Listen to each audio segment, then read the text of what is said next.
और इस वक्त की एक बड़ी खबर भारत माता की जय के नारे से जुड़ी हुई और दारुल उलूम देवबंद ने भारत माता की जय के खिलाफ फतवा जारी किया है। फतवे में कहा गया कि इंसान ही इंसान को जन्म दे सकता है, तो धरती मां कैसे हो सकती है। यही नहीं, फतवे में यह भी कहा है कि मुसलमान अल्लाह के अलावा किसी की पूजा नहीं कर सकता, तो भारत को देवी कैसे माने। फतवे में कहा गया कि मुसलमानों को खुद इस नारे से अलग कर लेना चाहिए। फतवे पर प्रतिक्रिया देते हुए केंद्रीय मंत्री मुख्तार अब्बास नकवी ने कहा कि भारत माता जय का नारा फैशन नहीं बल्कि पैशन होना चाहिए।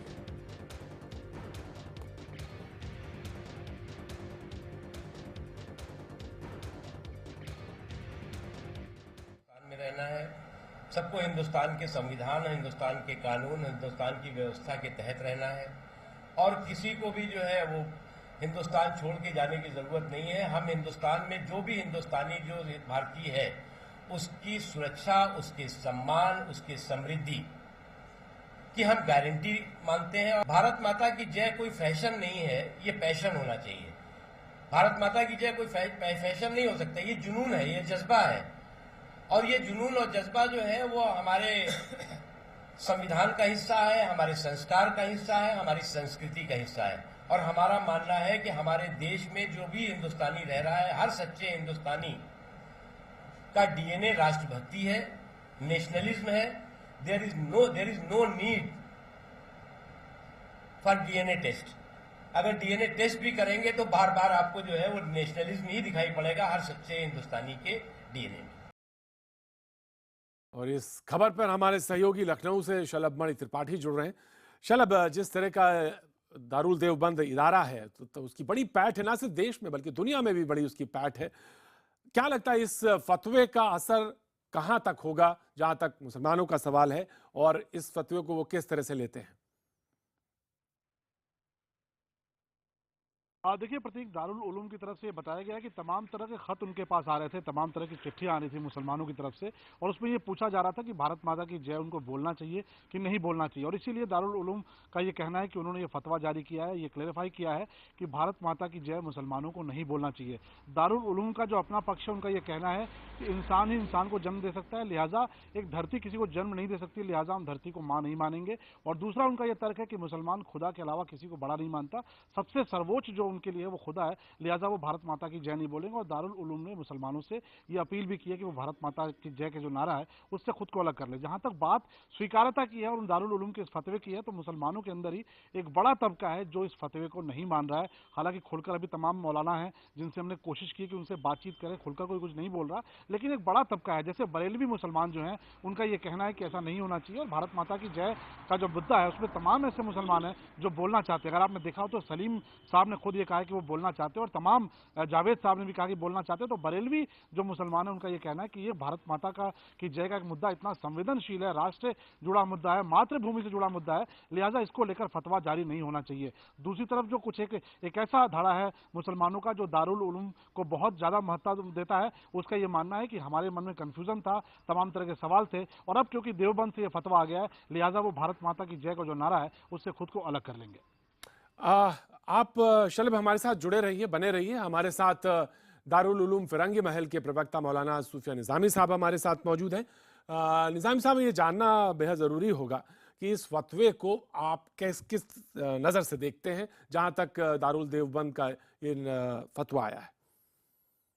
नहीं, देखिए, सबसे पहली बात तो ये हम बताना चाहेंगे कि आज पूरे हिंदुस्तान में जिस तरीके से देशभक्ति के नाम पर जो सियासत की जा रही है, उसका दायरा मैं समझता हूँ बहुत ज्यादा वसी हो रहा है। सिर्फ एक नारे को लेकर किसी को देशभक्त न कहना, ये मैं समझता हूँ इस मुल्क के लिए बहुत दुर्भाग्यपूर्ण है। मुसलमान हमेशा इस मुल्क से मोहब्बत करता आया है और करता रहेगा। और जहां तक भारत माता की जय का ताल्लुक है, तो ये बात यकीनी है कि मुसलमान अगर इबादत करता है तो अल्लाह की करता है, और अगर माँ किसी को मानता है तो उसी को मानता है जिसने उसको पैदा किया, या इंसान। तो ऐसी सूरत में जिन लोगों ने इस मुल्क के लिए कुछ नहीं किया है, जो हमेशा अंग्रेजों के गुलाम रहे हैं, वो सिर्फ एक नारे को लेकर अगर किसी से देशभक्ति का सर्टिफिकेट मांगेंगे तो हम उनको देशभक्ति का निजामी साहब सर्टिफिकेट हरगिज नहीं देंगे। निजामी साहब हम माफी चाहेंगे, हम आपको बीच में रोक रहे हैं या टोक रहे हैं, माफी चाहेंगे। ये बिल्कुल सही है, अगर इस्लामिक आइडियोलॉजी की बात करेंगे, आप बिल्कुल 100% एकदम सही और नपी तुली बात कर रहे हैं। कोई किसी से जबरदस्ती कहलाना और इसके बाद ये कि सर्टिफिकेट वाली बात जो आपने की, बिल्कुल 100% और इसको बात करना। लेकिन एक बात, जिस इदारे की आप जिस बात कर रहे हैं, जिधर आप इशारा कर रहे हैं, वहीं से एक बात आई कि लोग अपने मन से कहेंगे, एक हम अपने वकार को इतना बड़ा कर लें, हम अपने हिस्से को इतना बड़ा कर लें कि लोग खुद भी कहें कि नहीं भाई हम जय कहना चाहते हैं, क्योंकि वो फीलिंग से जुड़ी बात है। और इस्लाम के नुक्ता नजर से जो बात आपने कही वो अपनी जगह दुरुस्त है। तो ये बात कहां तक सही है, जायज बैठती है कि अगर कोई कहना चाहे तो कह सकता है? नहीं, ऐसे तो बहुत सारी चीजें हैं। अगर हमसे कल को कोई दूसरा सवाल किया जाए कि इसको खुदा मानो, तो फिर आप ये कहेंगे कि खुदा क्यों नहीं मान, जो कहना चाहे खुदा उसको खुदा कहने दिया जाए। देखिए, मसला ये है कि जब हिंदुस्तान में मुसलमान हिंदुस्तान जिंदाबाद के नारे लगाता है, जय हिंद के नारे लगाता है, हर मसले में कुर्बानी पेश करता है, तो फिर सिर्फ एक नारे को लेकर फिर एक देश में बेसलेस और बेबुनियाद जो कंट्रोवर्सी पैदा की जा रही है, इसकी कोई जरूरत नहीं है। मुल्क सबका है, हिंदुओं का भी उतना ही है, मुसलमानों का भी उतना ही है, और मुसलमानों ने भी उतनी कुर्बानी दी है जितनी हिंदुओं ने बिल्कुल, दी है। इसमें दो तो नहीं, किसी की देशभक्ति की गारंटी हो ही नहीं सकता कोई नारा। मैं तो यहां तक कह रहा हूं, शायद आप संकोच कर रहे हैं, मैं तो संकोच भी नहीं कर रहा हूं कि किसी की देशभक्ति का कोई नारा कहे तभी वो गारंटी है। मैं तो यहां तक कह रहा हूं, वो नहीं जरूरी। सवाल इस बात का, इस लोक में, इस मुल्क में लोग ये भी सवाल उठते हैं, कहते हैं कि जब आप नहीं कहते हैं तब एक सवाल ये भी उठता है कि आजादी के पहले की क्या मसला था, जो बहादुर शाह जफर थे वहां का क्या मसला था, जब आजादी की लड़ाई लड़ी जा रही थी। भारत माँ है जिसमें हम गंदगी भी करते हैं, रहते भी हैं, सोते भी हैं, और उनके लिए तो और सबसे ज्यादा है कि मरने के बाद भी उनको जगह देती है भारत माता। और मैं ये कह सकती हूँ कि ये एक इस्लाम की कट्टरपंथीता झलक रही है इसमें, क्योंकि भारत माता के नारे लगा करके लाखों करोड़ों शहीद हुए हैं, फांसी के फंदे चूमे हैं, और उनके भारत माता को नकारना माने आजादी की लड़ाई में शहीद हुए लोगों के अपमान करने के बराबर है। और इस मेरे की सोच रखने वालों को सोचना चाहिए कि हम कहाँ रह रहे हैं। पाकिस्तान में नहीं रह रहे, भारत में रह रहे हैं।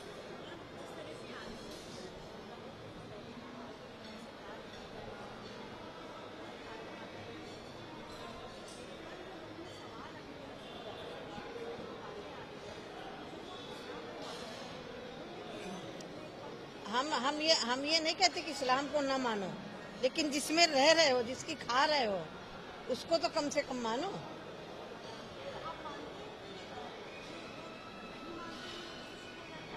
मुझे लग रहा है कि भारत माता के जयकारे या बोलना ना मानना ये देश के शहीदों के साथ सरासर अपमान है, इतने मैं कह सकती हूँ। देवबंद जारी करने वाले बयान को भी सोचना चाहिए, उन्हें भी।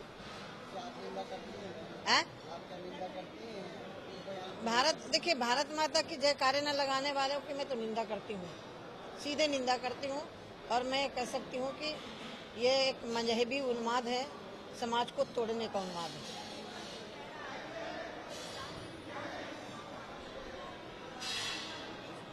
मैं तो ये कह सकती हूँ कि समाज में एक उन्माद फैलाने का बयान है।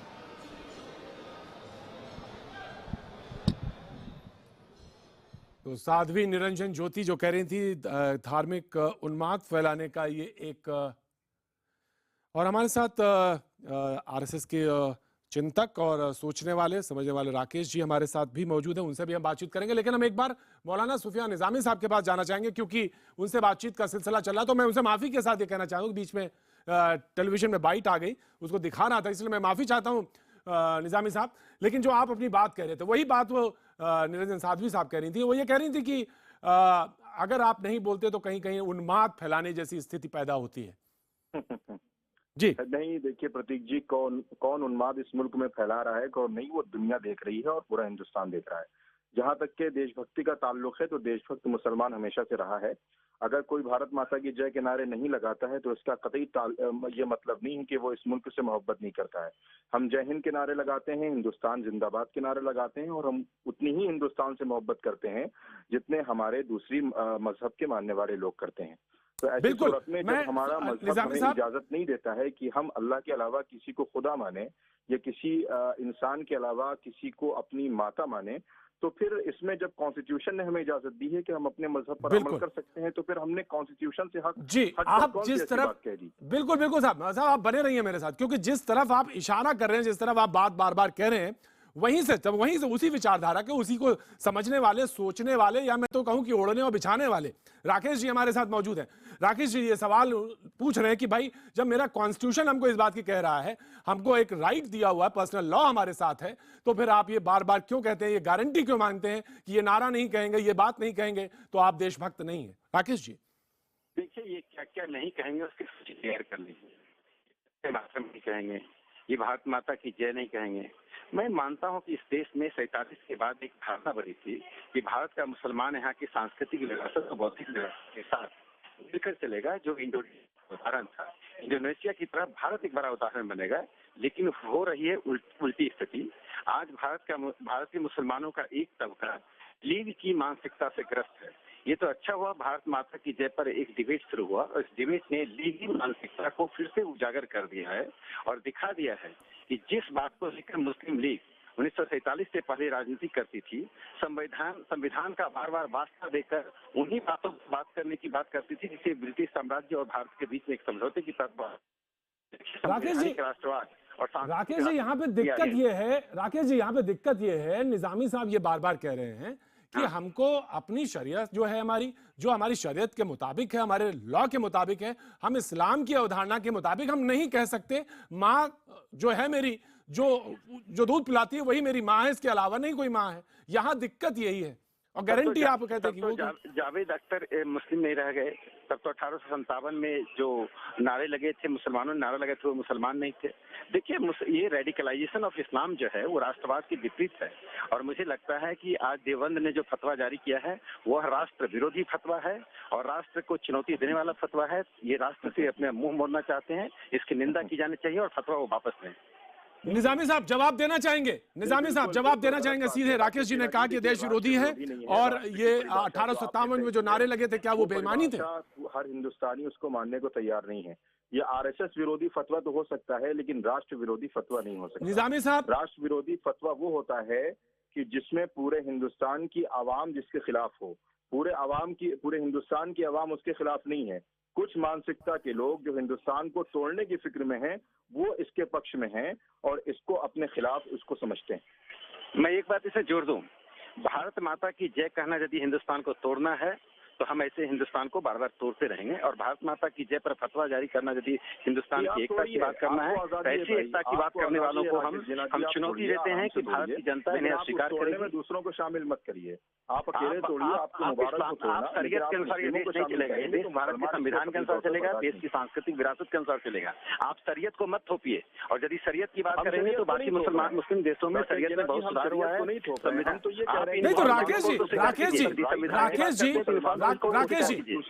जी माफी के साथ, राकेश जी माफी के साथ मैं कहूंगा कि आप कह रहे हैं शरीयत को मत थोपिएगा, पर्सनल लॉ दिया हुआ है, कॉन्स्टिट्यूशन ने उनको राइट दिया है। अगर वो ये बात के तो पहले तो आप उधर से बात शुरू करिए ना, वहां से बात आप शुरू नहीं कर रहे हैं। आप कह रहे हैं कि ये कहिए, ये गारंटी है, तो आप अगर ये कहेंगे तो वही गारंटी है राष्ट्रवाद की, वही गारंटी है। और आप कह रहे हैं अगर ये कहना देश को तोड़ना है तो बार बार हम इस देश को तोड़ेंगे, ये सेंटेंस आप कह रहे हैं। राकेश, मैं कह रहा हूँ भारत माता की जय कहना यदि देश तोड़ना है तो ऐसा देश तोड़ना, तो अब भारत माता की जय से देश टूटता है क्या? ये तो सकारात्मक चीज है भारत माता की जय, और ये आरएसएस का नारा नहीं है, ये पूरे देश का नारा है। स्वतंत्रता संग्राम की पूरी विरासत भारत माता की जय के नारे पर आधारित है। उस विरासत को नकारने की बात ये कर रहे हैं, और यदि कहते हैं मुसलमानों ने देशभक्ति दिखाई तो बताएं जिन्ना का अरब देश से आया था, इस देश को बांटने वाले संग्राम में कुछ किया होता। और मैं एक बात सुन लीजिए, संविधान सभा में सरदार पटेल के उस वक्तव्य को सुन लीजिए, जब उन्होंने कहा था कि जिन लोगों ने पाकिस्तान की मांग की वे भारत में रह गए, जो पाकिस्तान नहीं चाहते थे पाकिस्तान चले गए। ये संविधान सभा में दिया गया वक्तव्य है जिस पर तालियां बजी थी। आप तजामुल हुसैन जो संविधान सभा के सदस्य थे उनको आदर्श मानकर आगे बढ़िए, ना कि देवबंद को आदर्श मानिए। यदि तजामुल हुसैन और मौलाना आजाद को आप आदर्श नहीं मानेंगे तो पुनः लीग की मानसिकता के साथ आप चलते रहेंगे और देश के लिए खतरा साबित। राकेश जी, आप मुझे एक मिसाल दे दीजिए कि भारत माता की जय मौलाना अबुल कलाम आजाद ने कब कहा था? मौलाना आजाद ने सभी कांग्रेस के सभाओं में भारत माता की जय कहा था। बताइए, आप गलत साबित कर दे, मैं माफी मांग लूंगा। अल हिलाल में भी उनकी जो पत्रिका थी उसमें भी उन्होंने भारत माता की जय का उल्लेख किया है। और जावेद अख्तर क्या मुस्लिम नहीं है? जावेद अख्तर से ज्यादा बड़े आप मुसलमान बन रहे हैं। अल हिलाल पढ़ा है हमने, तो अल हिलाल भी नहीं पढ़ा है कभी। मौलाना साहब बताइए, जावेद साहब आपकी नजर में क्या है? सुफियान साहब बताइए, जावेद साहब आपकी नजर में क्या है? जावेद साहब जब बोलते हैं कि भारत माता की जय, मैं कहता हूं, साहब हो या उन जैसे और लोग हों, मुल्क आजाद है, हर इंसान को कहने का हक है। अगर हमसे शरीयत के मामले में कोई फतवा लिया जाएगा तो हम शरीयत के दायरे में रहते हुए उसको जायज और नाजायज कहेंगे। हम किसी को फांसी पर नहीं लटका सकते, किसी को काफिर नहीं कह सकते। अगर जावेद साहब ने कहा है तो बिल्कुल हिंदुस्तान आजाद है, हिंदुस्तान आजाद है। और सलीम साहब भी बोलते हैं, सलीम साहब तो अपनी बात ही यहीं से शुरू करते हैं, भारत माता की जय। तो वो क्या कमतर मुसलमान है या छोटे मुसलमान है, क्या है?